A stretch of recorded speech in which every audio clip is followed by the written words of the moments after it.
Pues hoy martes, como siempre, vamos a informar sobre la situación de salud, en particular lo de la pandemia. Nos va a informar el doctor Hugo López-Gatell sobre la situación que prevalece en el país y también vamos a tener información de la llegada de un mayor número de dosis de vacunas, tanto al aeropuerto de Monterrey como al aeropuerto de la Ciudad de México. Y vamos también a informar sobre este plan de vacunación, de cómo vamos y qué se está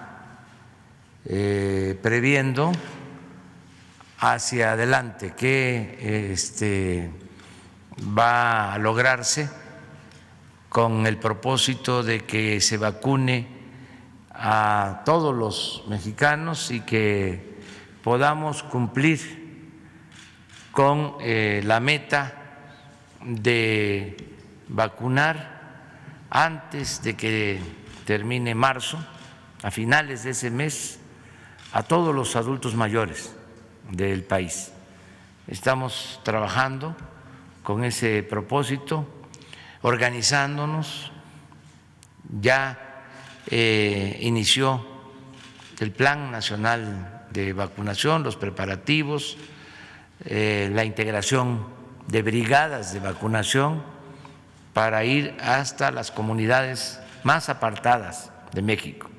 Ya estamos trabajando en ese plan, pero vamos a depender de la disponibilidad de las vacunas y también se están haciendo las gestiones para que se cumplan los acuerdos que tenemos con farmacéuticas y solicitando también el apoyo de gobiernos extranjeros con ese propósito. De modo que vamos a darle la palabra al doctor Hugo López-Gatell que nos informe de cómo vamos y también acerca de la vacuna. Adelante, doctor.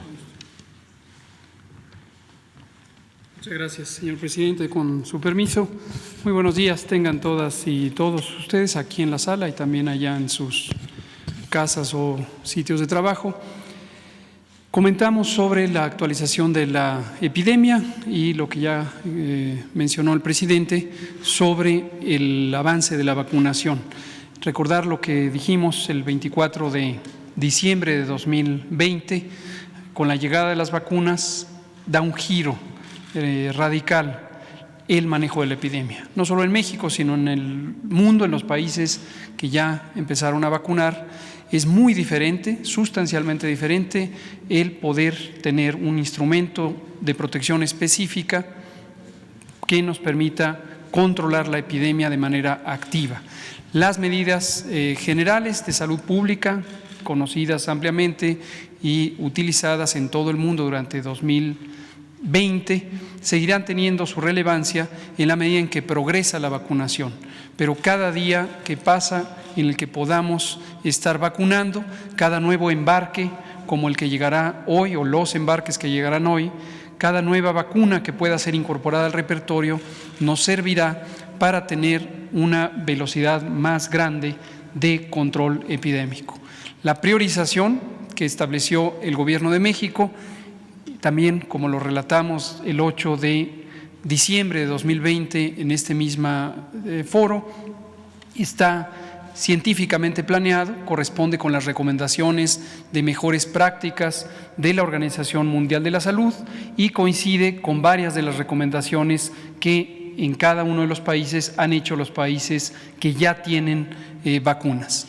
Lo que interesa en esa priorización, en primer lugar, es reducir la mortalidad, eso es crucial, reducir la mortalidad, y de acuerdo con distintos análisis, incluyendo algunos análisis epidemiológicos y modelaciones matemáticas que hizo nuestro grupo técnico asesor en vacunación, sí logramos tener esta vacunación priorizando las edades, vamos a lograr reducir la mortalidad en 80% cuando alcancemos 20% de cobertura. Entonces, la ganancia es muy acelerada. Con 20% de cobertura reduciremos 80% de las muertes que se presentarían por la epidemia. Este es un objetivo muy claro y así ha sido trazado para nuestro plan de vacunación.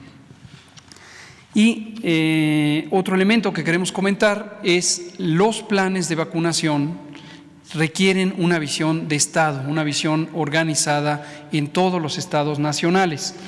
Esto es una recomendación general de la Organización Mundial de la Salud, pero también es la perspectiva que han tenido todos los países.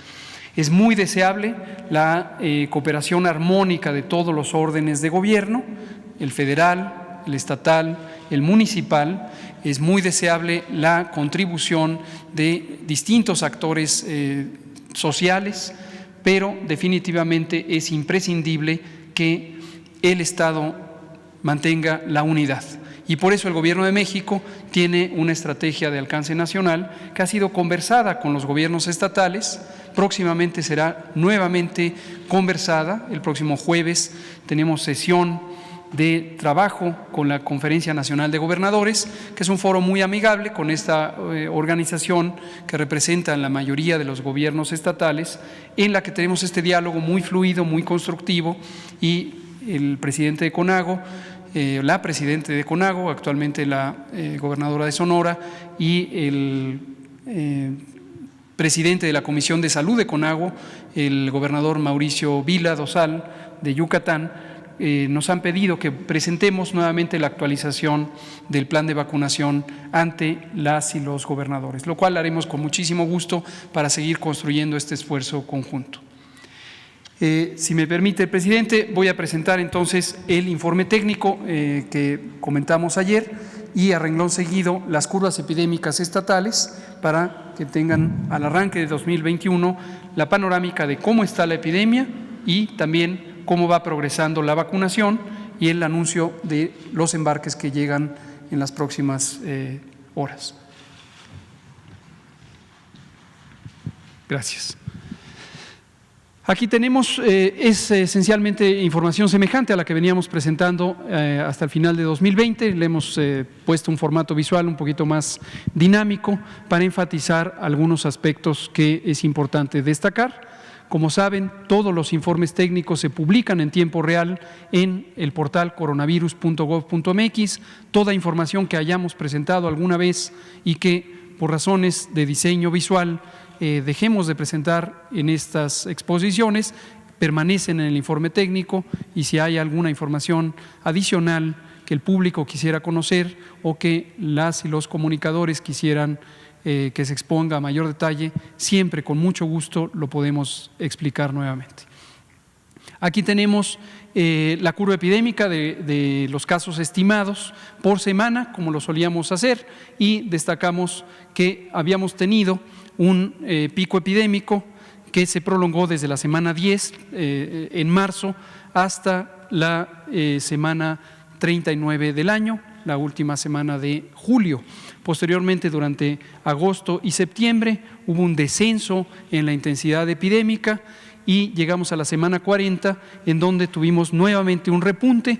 Es a lo que le llamamos la segunda oleada, el rebrote, el repunte. Comentamos en varias ocasiones que no hay ninguna razón técnica para requerir que haya una extinción completa de la epidemia antes de hablar de un rebrote. Un rebrote es simplemente el momento en donde cambia la tendencia. En este caso volvió a ascender y superó desde luego la intensidad epidémica del verano, y llegamos a este punto en la semana epidemiológica número 50 de 2020, que es la penúltima semana del año, y después hemos tenido 2 semanas consecutivas de descenso. Para el corte de información que termina en la semana 52 de 2020, en este momento estamos en la primera semana epidemiológica de 2021, tenemos este descenso de 21%. Y como suele ocurrir con el flujo de datos, es posible que la magnitud de este descenso sea más modesta, pero seguramente al sábado próximo terminaremos con una tendencia de descenso ya por 2 semanas consecutivas, lo cual es alentador. Por el otro lado, quiero destacar lo que hemos señalado en otras ocasiones, la recuperación. La gran mayoría, cerca del 80% de las personas que han sido atendidas por COVID, que han sido registradas por padecer COVID-19, tienen una enfermedad leve, una enfermedad que se maneja ambulatoriamente, cerca del 20% se hospitalizan. En ambos casos, la gran mayoría, que también es cerca del 80%, se recuperan, y esto es lo que se ve en esta otra gráfica, que para la semana final del año tuvo un aumento de 6% en las recuperaciones. En este momento, 4% de los casos, que son estos casi 64,000, son la epidemia activa. El resto son la epidemia histórica, 1,5 millones casi de casos que sumamos, de todos modos por razones estadísticas, 1,600,000 si consideramos los estimados, ya se han recuperado. Solo 4% permanecen activos. La siguiente.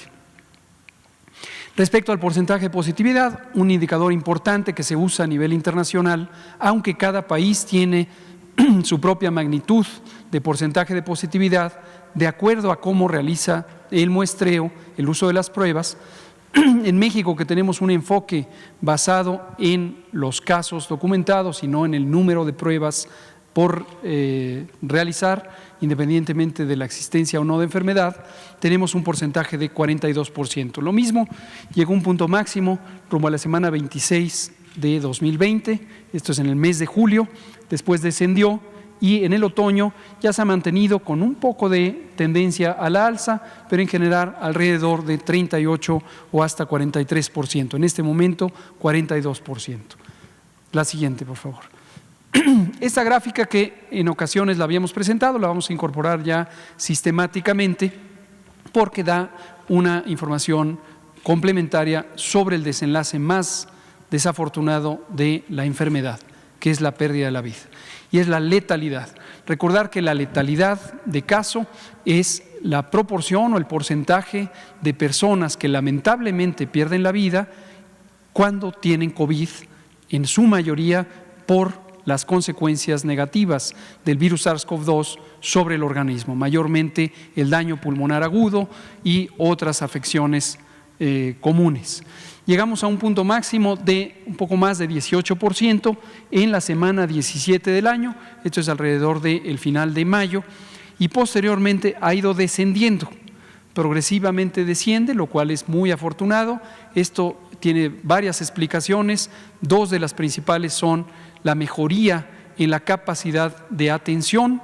Los protocolos de atención se fueron refinando en todo el mundo conforme progresó la epidemia, también en México, y la oportunidad de atención. Como hemos mostrado en algunas de las conferencias técnicas de la noche, principalmente la exposición del doctor López Ridaura, hemos tenido un acortamiento del tiempo en que las personas acuden a atención. Y seguimos haciendo este llamado. Si usted tiene síntomas de COVID y tiene 60 o más años de edad, o tiene enfermedades crónicas, diabetes, hipertensión, inmunosupresión y otras, no se espere, acuda a valoración médica. Eso puede ayudar a que disminuya la probabilidad de un desenlace fatal. Aquí lo vemos, estamos en este momento en promedio en 6% y con esta tendencia progresiva a la baja. La siguiente, por favor. Aquí sintetizamos lo que tradicionalmente presentábamos en las gráficas de columnas, que es la ocupación hospitalaria estado por estado. De manera panorámica tenemos el 51% de las camas destinadas a la atención de personas con infección respiratoria aguda grave, el síndrome clínico de COVID-19, ocupadas. Y vemos que 5 de las 32 entidades federativas que ahí están indicadas, con sus porcentajes de ocupación, tienen ocupaciones superiores al 70%. Otras 5 están entre 50 y 69%, también ahí indicadas, y el resto, 22 de las 32, tienen ocupaciones menores al 50%. El dato específico de disponibilidad de camas también aparece al final de la gráfica. La siguiente. Y para camas con ventilador, que son aquellas para personas críticamente enfermas, 45% están en este momento ocupadas en promedio. Solo 2 entidades federativas, el Valle de México, la Ciudad de México, la zona conurbada del Estado de México, tienen ocupaciones superiores al 70%. 2 están entre 50 y 69%, a saber, Nuevo León y Baja California, y las 28 restantes, 28 de 32, tienen ocupaciones inferiores al 50%. Recordamos aquí, para una comprensión más exacta del manejo de la epidemia, que el objetivo de tener camas disponibles es un objetivo técnico establecido por el Gobierno de México desde la fase de preparación de esta epidemia, desde enero de 2020. ¿Por qué razón? Porque una de las situaciones más difíciles que enfrentaron varios de los países que iniciaron con la epidemia de COVID fue la incapacidad de atender a su población. En México hemos logrado, porque este fue el objetivo técnico alcanzado, que no se saturaran los hospitales. No teníamos, ciertamente no teníamos, y lo hemos declarado una y otra vez, la capacidad instalada. El Sistema Nacional de Salud de México durante muchos años no desarrolló las capacidades suficientes en hospitales, en el número de camas, en el personal de salud, con una carencia de cerca de 240,000 personas de las múltiples campos laborales de la salud, y no había la capacidad instalada. Por lo tanto, era imprescindible emprender la más amplia reconversión posible y siempre estar por encima de la cantidad de casos de personas que necesitaran hospitalización. Lo hemos logrado, y esto requiere un trabajo arduo de todos los días con todas las instituciones del sector salud. La siguiente, por favor. Esto ya no, vámonos directamente en la última de las secciones a la vacunación. Y enseguida presentamos las gráficas estatales. Aquí está. Esta es la Estrategia Nacional de Vacunación contra COVID-19. En un momento daré una indicación sobre lo que ya señalaba el presidente, de cómo irá progresando, cómo está planeada que vaya progresando en esta primera fase, sobre todo en la que se está vacunando al personal de salud. Veamos primero los números generales. Ayer se vacunaron 4,002 personas y lo estamos aquí graficando día por día. La vacunación contra COVID en México empezó el 24 de diciembre con 2,924 dosis. Posteriormente tuvimos un segundo embarque que empezó a utilizarse desde el domingo 27 de diciembre y todos los días se ha utilizado ese embarque, un receso simplemente el día 21. Había algunas inquietudes sociales de por qué el día 1 de enero no se había vacunado. No es porque el personal vacunador no esté en disposición, es porque el personal médico, el personal de salud que recibe la vacunación no estaba en disposición de ser vacunado. Hubiera sido infructuoso intentar vacunar a personas que necesitaban un receso. Es el personal que ha estado arduamente trabajando y el propio personal pidió tener ese receso. Cuando hicimos las listas de candidatos a vacunar, la preferencia fue esperar. El día 1 fue la preferencia mayoritaria del personal de salud, atendiendo y respetando esa declaración, esa manifestación de nuestros compañeros y compañeras del personal de salud. Optamos por dejar el receso el día 21, lo mismo que el día 25, y retomarla el 2 de enero, 3 de enero, 4 de enero. La siguiente. 43,960 personas han sido ya vacunadas. Hasta ahorita es, desde luego, la primera dosis. Recordar que aquí estamos usando la vacuna de Pfizer-BioNTech, que requiere 2 dosis con un intervalo de 21 días en promedio. Y vemos el progreso, lo vamos a estar graficando día por día conforme vayamos utilizando esta y posteriormente las siguientes vacunas. La siguiente. 82% de las 53,625 dosis ya han sido utilizadas. Hoy arrancan nuevamente los puestos de vacunación desde temprano a las 8 de la mañana y lo más probable es que se termine el 100% de estas dosis. Pero llegan nuevas, la siguiente, hoy 5 de enero, llegan este nuevo embarque de una dotación semejante de 53,000, un poco más de 53,000 dosis, que se desglosan de esta manera. 8,755 serán para Coahuila, arriban poco después de las 8:15 de la mañana al aeropuerto de Monterrey. Ahí está el general secretario de la Defensa Luis Crescencio Sandoval, y también nuestro colega Zoe Robledo Aburto, director general del IMSS, para recibir 8,755 dosis en el aeropuerto de Monterrey. El personal de la Secretaría de la Defensa Nacional las trasladará de una manera segura a Saltillo, Coahuila, donde serán utilizadas en los distintos puestos de vacunación en instalaciones militares de acuerdo a lo programado. Y en la Ciudad de México arribarán 44,850 dosis. Ahí estarán para recibirlas el secretario de Salud, el canciller, el almirante secretario de la Marina y también Juan Ferrer, director del INSABI. Ahora comento sobre el uso de estas vacunas y el plan de vacunación.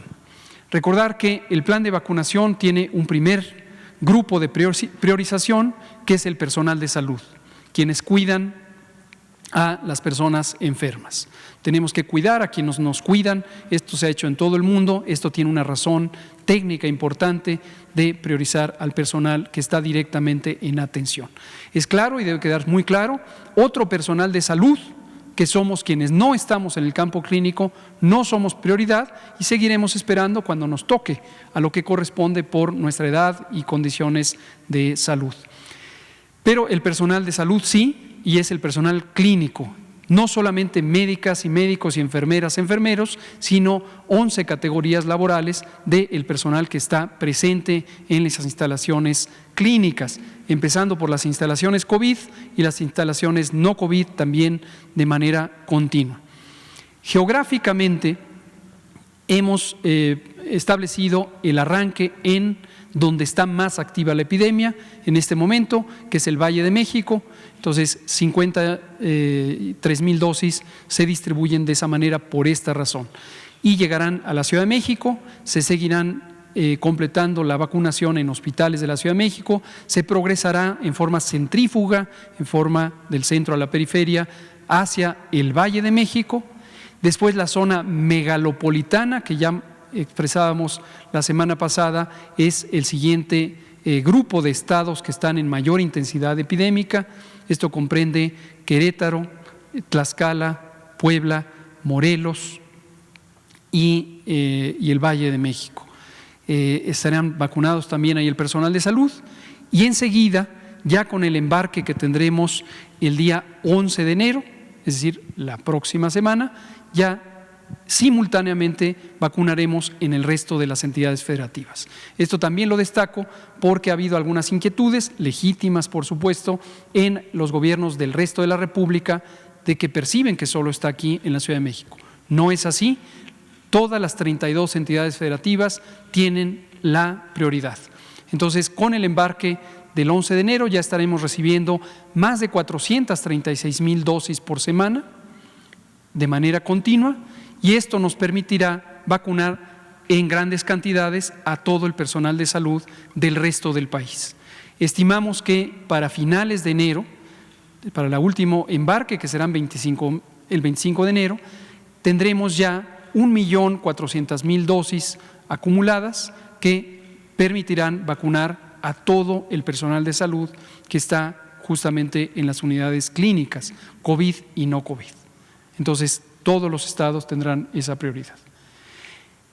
Después, comento de una vez, ya lo mencionamos, el segundo grupo de priorización son las personas adultas mayores. Hemos identificado, con base en el Censo Nacional de Población y Vivienda, en su versión más actualizada, agradecemos al INEGI, por cierto, esta colaboración de facilitarnos información con mayor detalle, gracias al INEGI, y también con base en otros censos, por ejemplo, el censo de los programas de bienestar, en específico el programa de becas a los adultos mayores. Esto nos permite un nivel de detalle muy importante sobre la distribución en el territorio de las personas adultas mayores, y empezaremos vacunando a los que tienen 80 y más años. Después 70, 79, 60, 69 y así progresivamente. En conjunto, personas de 60 y más años son 12,450,000 personas, y vamos a vacunar prioritariamente o empezando por las zonas más remotas. Esto es importantísimo. Generalmente los recursos de salud o los servicios de salud y muchos otros servicios sociales históricamente llegan al final a las zonas socialmente más vulnerables. No va a ser así, ahora va a ser al revés. Las zonas más vulnerables, las personas más vulnerables serán vacunadas prioritariamente y a través de la infraestructura humana de los programas de bienestar vamos a poder priorizar el arranque en estas zonas remotas. Va a haber un mecanismo de brigadas constituidas por múltiples personas funcionarias que estarán activas atendiendo distintos aspectos de la movilización social, el reclutamiento, la identificación de personas, la atención a las familias y también, desde luego, el aspecto central del proceso de vacunación a cargo de personal de salud, y vacunaremos a 3 millones de personas adultas mayores de las zonas remotas. Enseguida, otro bloque muy importante de las zonas urbanas de mediano tamaño y finalmente las zonas metropolitanas donde existe la mayor densidad poblacional, todas las personas adultas mayores. En adelante seguiremos con todas las demás edades. Recordar que en ninguna parte del mundo, en este momento que arranca el año, se tiene información suficiente para vacunar a menores de 16 años. Esto es por un precepto ético fundamental que establece que no se pueden hacer ensayos clínicos o no se deben hacer ensayos clínicos iniciales en personas menores de edad. Pero ya las compañías farmacéuticas y los distintos centros de investigación que colaboran con ellas tienen planeados y están en programación ensayos clínicos secundarios sobre la seguridad y eficacia en personas menores de edad. Esto posiblemente a lo largo del año, rumbo a la mitad del año, habrá información para menores de edad y se podrán continuar con el resto de las edades. Vamos a ver las curvas epidémicas estatales. Un recorrido de la epidemia en el estado actual. El corte de información es de ayer por la tarde, de modo que está actualizada la realidad epidemiológica. Esta es la misma curva, ya destaqué, son los casos estimados y que son un poco más de 1.636.000 y 2 semanas consecutivas en el final del año de descenso, el descenso más reciente de 21%.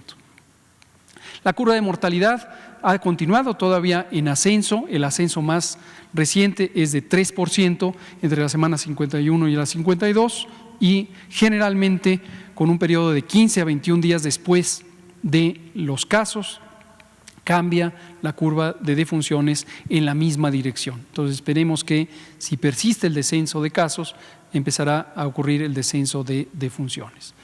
La siguiente es las hospitalizaciones, lo mismo con un periodo también de 15 a 21 días se ve un cambio en la tendencia de hospitalizaciones. Si persiste el descenso de casos, empezará el descenso de hospitalizaciones. Ahora sí, estado por estado, la misma lógica que hemos comentado todos los martes del Pulso de la Salud. Vemos aquí los casos estimados, aquí las defunciones. En la esquina superior derecha el semáforo vigente en estos momentos que fue actualizado el pasado viernes 1 de enero. En Aguascalientes vemos esa tendencia al descenso, ya se ve el descenso también en la hospitalización. La siguiente. En Baja California también vemos ya 2 semanas consecutivas de descenso muy importantes en la tendencia de los casos y vemos ya la primera semana de descenso en la tendencia de las defunciones. La siguiente, hospitalizaciones, también ya se ve los primeros días de descenso de las hospitalizaciones. En Baja California Sur, estabilización, tuvo el incremento desde la semana 47, pero llevamos una semana en donde hay ya esta reducción del crecimiento, apenas se empieza a ver también en las defunciones y está ya en semáforo amarillo Baja California Sur. La siguiente. Campeche ha permanecido muy estable desde que empezó a descender, primer estado que pasó a semáforo verde y vemos esta reducción sostenida que se mantiene hasta el momento, lo mismo en las defunciones y lo mismo en la hospitalización. Aquí está. Aquí aprovecho para comentar, hay un cuarto grupo identificado donde la vacunación va a ser relevante. El grupo técnicamente definido general es necesidades del control epidémico. En este caso es importante porque lo que nos permitirá es avanzar en la normalización de las actividades sociales, concretamente la actividad educativa. Entonces, en las entidades federativas que están en semáforo verde, es el caso de Campeche, es el caso de Chiapas, si se sostienen en semáforo verde, podemos vacunar al personal educativo. Lo mismo, el personal que está en exposición a los recintos escolares. Y esto nos va a permitir abrir anticipadamente actividades escolares y empezar a recuperar la normalidad social. La siguiente. Lo mismo vemos en Chiapas, semáforo verde, se ha mantenido ya por más de 2 meses y medio en semáforo verde, la siguiente, y en las hospitalizaciones también estables. Chihuahua, vean ustedes, muy positivo el descenso después de que llegó a estar en niveles muy importantes de saturación hospitalaria, descenso en los casos, descenso en la defunción y descenso en la hospitalización. La siguiente, Ciudad de México, apenas sumamos las 2 semanas, sigue la Ciudad de México en semáforo rojo, no hay que confundirnos con ello, sigue en semáforo rojo, pero ya tiene al momento una trayectoria de descenso. Vamos a ver si se mantiene conforme empiece un poco más la movilidad en el espacio público. La siguiente. Todavía las hospitalizaciones van en ascenso y por ello enfatizamos en el Valle de México prudencia. Prudencia porque todavía están muy llenos los hospitales, tenemos una reserva cercana al 20%, pero es todavía escasa y necesitamos mantener poca afluencia a los hospitales. La siguiente. En Coahuila vemos también varias semanas ya de descenso, está en semáforo naranja, descienden las defunciones, en la siguiente desciende también la hospitalización. La siguiente, Colima, una tendencia muy clara de descenso con variaciones a lo largo de los meses de agosto y septiembre, pero posteriormente un descenso, tiene 2 semanas en ascenso, hay que tener ahí precaución, se manifestó ya también en la mortalidad, la siguiente, y en la hospitalización. Todavía es una tendencia menor, pero hay que cuidarla. La siguiente. Durango, igual que Chihuahua, con un descenso sostenido en casos, en defunciones y en hospitalización. La siguiente. El Estado de México, un patrón muy semejante al de la Ciudad de México por razones obvias, son principalmente los municipios conurbados, 2 semanas de descenso, ambos están en semáforo rojo, la siguiente todavía con ascenso de la hospitalización. La siguiente, Guanajuato, 3 semanas de descenso, pasó a semáforo rojo, aquí enfatizamos algunos indicadores, la siguiente muestran, por ejemplo, la tendencia acelerada de hospitalización. Entonces, muy importante en Guanajuato, pasó a semáforo rojo, mantener mucha prudencia, poca movilidad en el espacio público. La siguiente. Guerrero va con una tendencia general de descenso, con importantes variaciones y lo mismo para las defunciones. La siguiente, hospitalización en fase de ascenso, está todavía en semáforo naranja, pero hay que tener cuidado. La siguiente. Hidalgo tiene apenas 2 semanas de descenso, pero vean la tendencia de ascenso que tuvo desde la primera semana de octubre, lo mismo todavía en defunciones, solo 1 semana de descenso, la siguiente, hospitalizaciones todavía en ascenso. Retomo aquí su atención, su memoria, por eso este patrón de distribución de la vacunación. Empezamos con la zona más afectada, los 2 estados mayormente en rojo, nos seguimos con la megalópolis. Verán ustedes que los estados de la megalópolis también tienen importante actividad epidémica. La siguiente. Jalisco, en general con una tendencia suave al ascenso, pero a partir de la semana 46 una tendencia mucho más clara de ascenso, lo mismo en defunciones y la siguiente en hospitalización.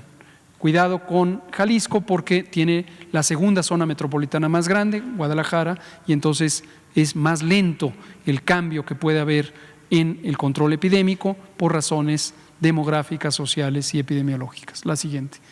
Michoacán, en general con importantes variaciones, todavía un trecho largo de ascenso durante octubre y noviembre, apenas 1 semana de reducción en los casos y también una reducción muy tímida en defunciones. La siguiente, hospitalizaciones aún a la alza en Michoacán. La siguiente. Morelos, también parte de la megalópolis, pasa a semáforo rojo, importante precaución que hay que tener en Morelos. La reserva hospitalaria de Morelos es escasa, es muy limitada, a pesar de que ahí hemos hecho reconversiones hospitalarias también. Vean la rápida y grande tendencia de ascenso desde la semana 44, apenas una semana de reducción en la tendencia. La siguiente, hospitalizaciones en ascenso en Morelos. La siguiente. En Nayarit hemos tenido un descenso muy sostenido durante muchas semanas y entró un periodo de meseta durante octubre y sobre todo noviembre.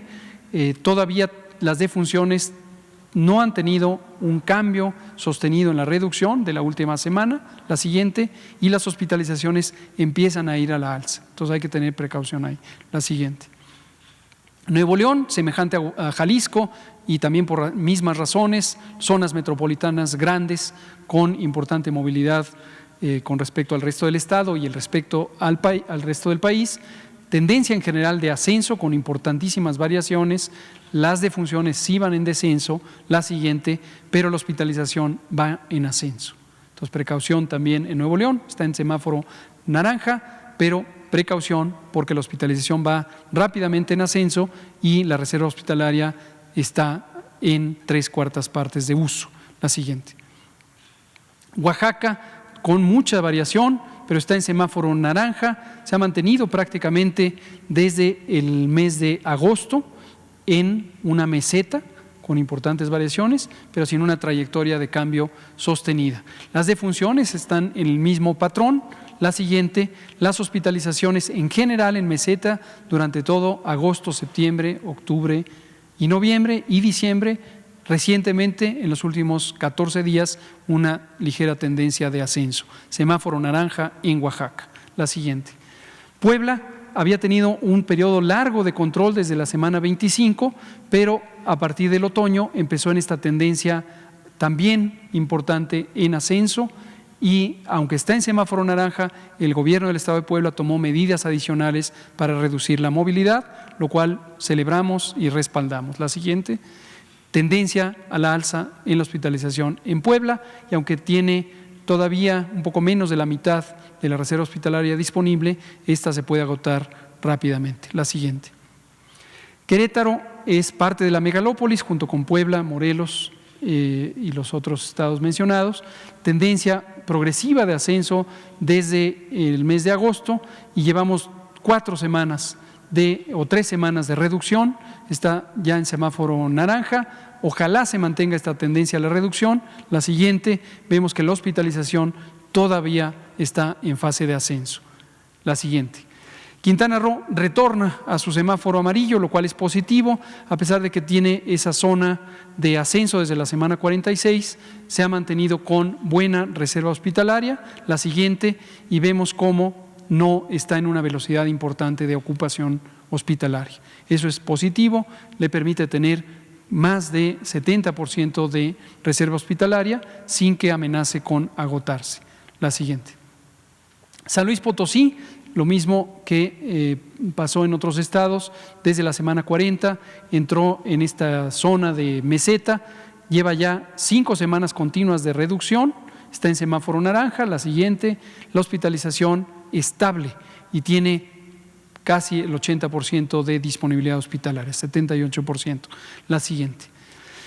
En Sinaloa es el estado que ha tenido el trayecto más largo de reducción, sin embargo está en semáforo naranja porque, vemos la siguiente, la tendencia de hospitalización está estable, pero algunos indicadores de porcentaje de positividad y de mortalidad hicieron que pasara a semáforo naranja. La siguiente. Sonora tiene también esta fase en donde empezó a aumentar desde el otoño, lleva una semana apenas de reducción, está en semáforo naranja, la mortalidad todavía acumula varias semanas de ascenso. La siguiente, lo mismo que la hospitalización. La siguiente. Tabasco, semejante a Puebla, es un patrón muy semejante a Puebla, reducción sostenida durante el verano, llegó el otoño y empezó a subir, apenas tiene 2 semanas de reducción y todavía no se refleja reducción en la mortalidad, aunque es una mortalidad considerablemente menor comparado con otros estados. La siguiente, y la hospitalización, una ligera tendencia en ascenso, todavía buena reserva hospitalaria, casi el 70% de disponibilidad. La siguiente. Tamaulipas, patrón semejante, reducción y estancamiento durante el otoño y lo que va del invierno, defunciones también en la misma tendencia, la siguiente, y hospitalizaciones en general estables, muy ligera tendencia al aumento, 3/4 partes de disponibilidad hospitalaria. La siguiente. Tlaxcala es muy notorio cómo desde la semana 40, primera semana de octubre, empezó con una fase de ascenso muy acelerada y apenas lleva la primera semana de reducción. La mortalidad también tuvo esa tendencia de incremento muy acelerado y todavía no se ve claramente reducción. La siguiente, en su hospitalización, tendencia rápida a la ocupación hospitalaria con una reserva hospitalaria menor, apenas arriba del 57%, tiene 57%. La siguiente. Casi para terminar, Veracruz, en general reducción, luego una zona de meseta y las defunciones también están en esa zona de meseta. Está en este semáforo amarillo, la siguiente, y la hospitalización, una tendencia muy ligera a la alza con 70% de disponibilidad hospitalaria. La siguiente. Yucatán en general con tendencia a la baja, también tuvo variaciones importantes a partir del otoño, está en semáforo naranja, la mortalidad va en descenso. La siguiente, la hospitalización estable y tiene una amplia reserva hospitalaria, 91%. La siguiente. Finalmente, el estado de Zacatecas, que también junto con el conglomerado de estados de la zona centro-norte, Chihuahua, Coahuila, Durango, tuvo un ascenso muy importante, ya lleva 4 semanas de reducción también en la mortalidad y reducción en la hospitalización. Va en buena tendencia. Entonces, en resumen, tenemos una epidemia aún activa, tiene un patrón en parches, como lo hemos destacado ya desde el mes de junio del año pasado. En este momento hay algunos estados que fueron aquí destacados que tienen tendencias a la alza, hay otros que encontraron ya su punto de estabilidad y tenemos 2 estados en semáforo verde que son en orden de aparición, Campeche y Chiapas, que nos dan oportunidades de otras modalidades del control epidémico orientadas a la reactivación de actividades muy sustantivas para la sociedad, como el sector educativo.